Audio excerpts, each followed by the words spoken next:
यह मेरी प्रेम कहानी है जो आप सभी लोगों को काफ़ी हद तक पसंद आएगी। मैं एक छोटे से ऑफिस में काम किया करती थी।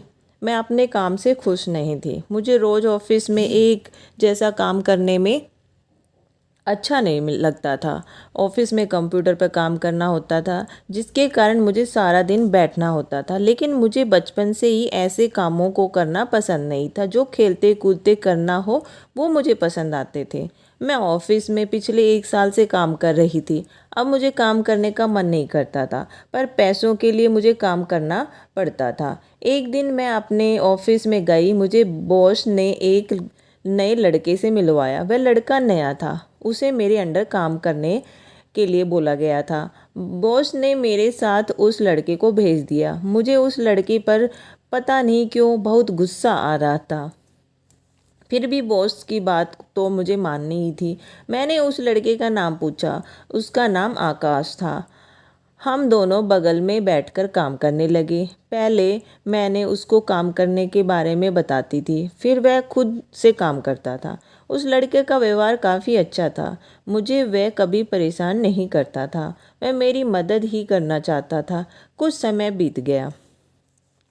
अब वह अच्छे से काम करना सीख गया था और मुझे उसका काम देखकर काफ़ी अच्छा लगा।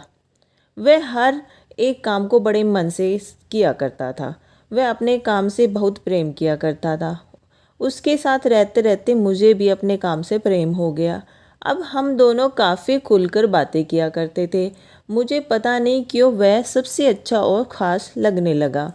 एक दिन हमारे ऑफिस में सभी की जगह को बदला जा रहा था। आज तक हम दोनों एक ही जगह पर बैठ के काम किया करते थे, साथ में खाना खाया करते थे और एक साथ ही काम किया करते थे। आज हमारी जगह बदल दी गई। मैं ऑफिस में एक कोने में थी, वह ऑफिस के दूसरे कोने में था। मुझे आज पता चला कि मैं आकाश से प्रेम करने लग गई हूँ। मैंने बॉस से कहा, अगर आप चाहते हैं कि मैं इस ऑफिस में काम करूं तो मुझे और आकाश को एक ही जगह पर रखें, नहीं तो मैं इस जॉब को छोड़ दूंगी। बॉस ने आकाश को बुलाया और उससे पूछा आकाश भी मुझसे प्रेम करता था। फिर बॉस ने हमें एक साथ बिठा दिया। धीरे धीरे हमारा प्रेम बढ़ता गया। आज भी हम एक दूसरे के साथ प्रेम करते हैं और कल भी करते रहेंगे और आज भी हम उसी ऑफिस में एक साथ बैठकर काम करते हैं।